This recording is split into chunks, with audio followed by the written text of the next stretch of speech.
Le prétexte. Jeune fille, tu es en couple avec quelqu'un, tu n'es même pas encore en couple.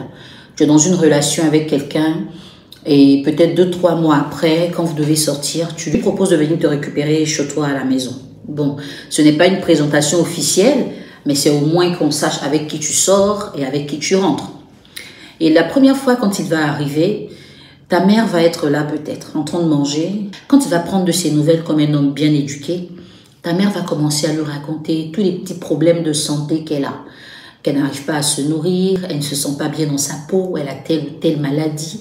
Dans la causerie, ce sera « Maman, tu es allée à l'hôpital? Ah, tu sais, mon fils, c'est compliqué à l'hôpital, c'est beaucoup d'argent et tout. » Donc, c'est un signalement pour lui dire que quand tu vas te lever pour partir d'ici, c'est pas 5 000 francs que tu dois me donner, puisque je dois aller à l'hôpital et je dois bien manger. Il va claquer 50 000 francs. Maman va à l'hôpital et puis tu me fais signe pour la suite. Effectivement, elle va y aller. Et à ce moment-là, ta mère commence à te regarder différemment. Tu as ramené un homme qui lui a donné 50 000 pour aller se soigner. Tu commences à devenir une femme un peu importante dans la maison.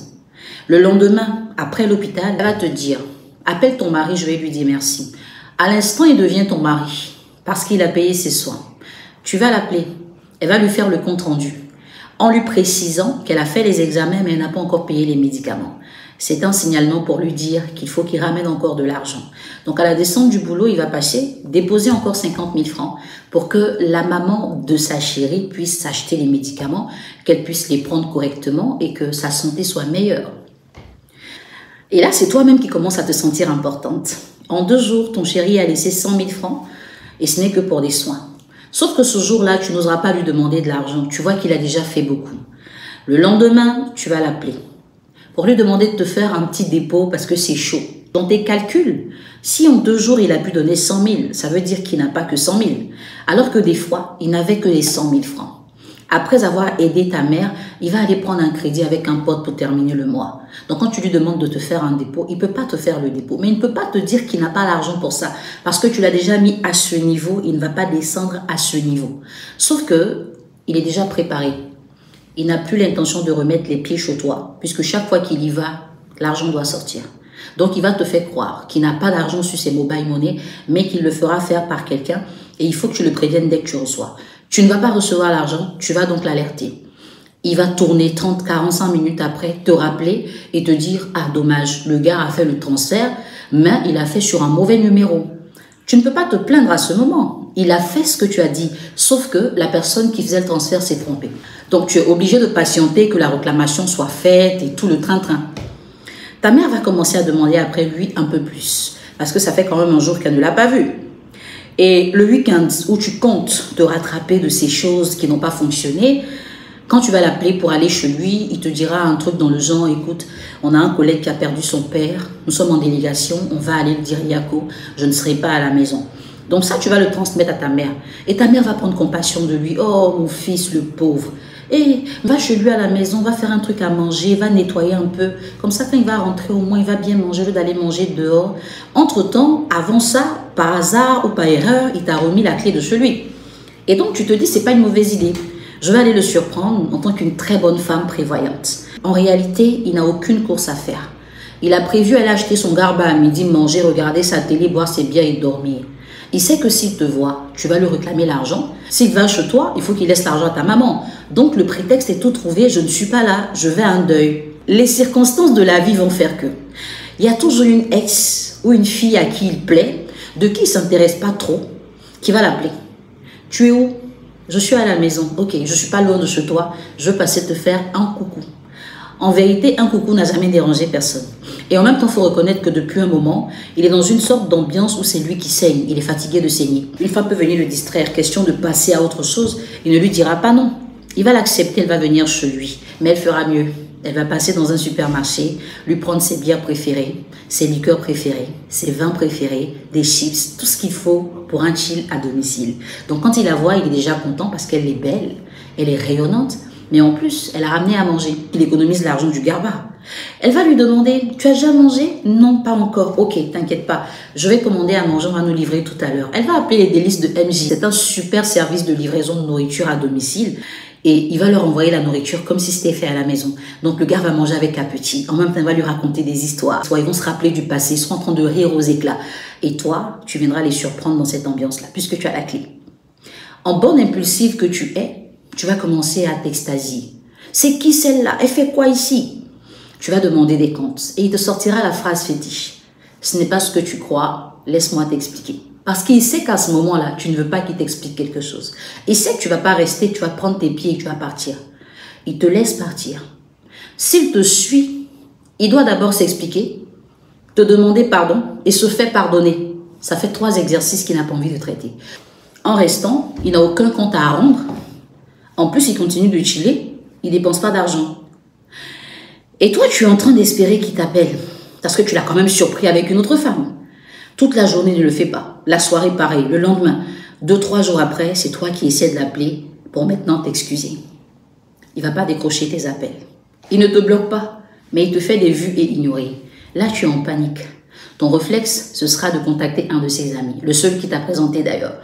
Quand tu vas lui parler de la situation, le gars va te dire « Non, mais tu as déconné.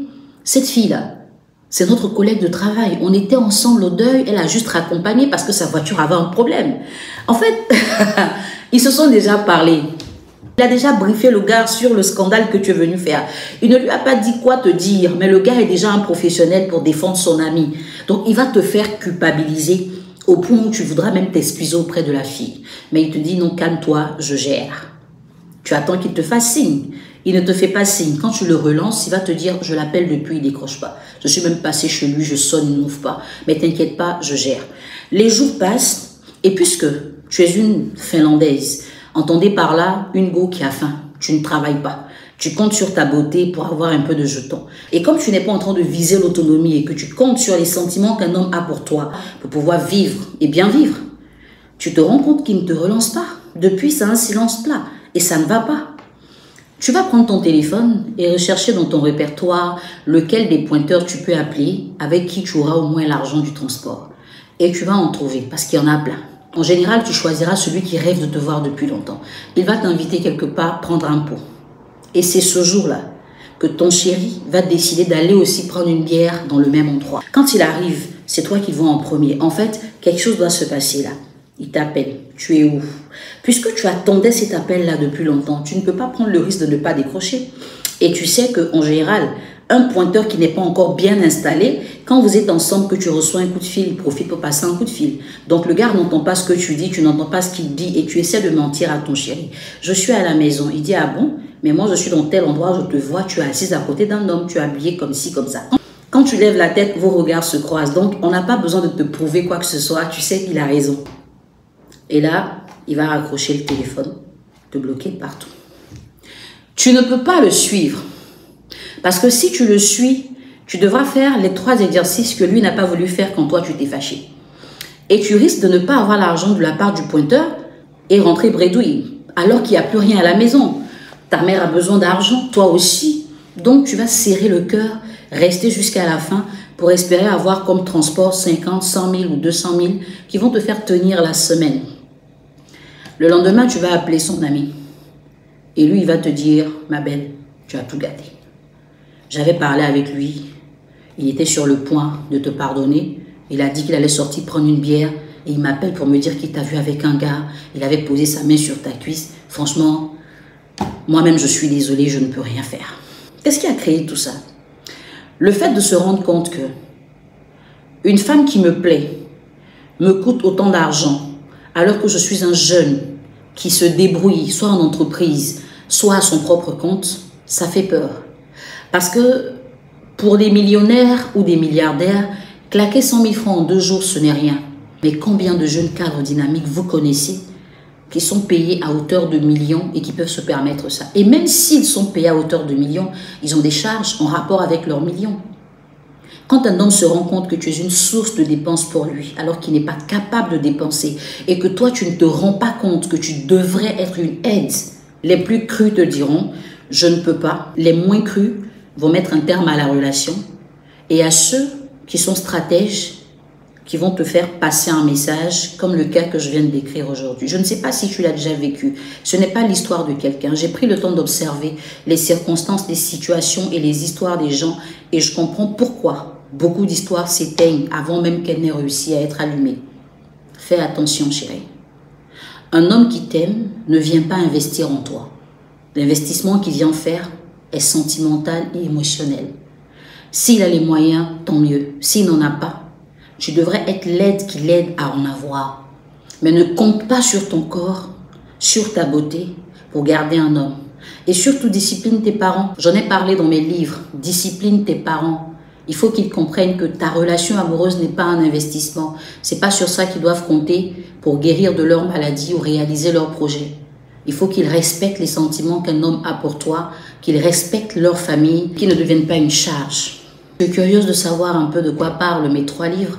Ils sont disponibles. Il faudra juste lire la description entièrement pour avoir toutes les informations, passer ta commande. Et n'oublie pas que notre podcast 20 minutes d'enseignement sur les relations hommes et femmes mode d'emploi est disponible aussi. Envoie un message WhatsApp sur le numéro qui t'est donné en description et tu pourras l'avoir quand tu veux. La prochaine fois, on parlera d'un autre sujet. Si tu ne veux pas le rater, abonne-toi, partage, like et puis invite tes amis à découvrir ce que tu viens de découvrir qui te fait du bien. Les hommes, c'est pas fait contre vous. J'alerte juste mes sœurs pour qu'elles vous facilitent la vie. N'est-ce pas?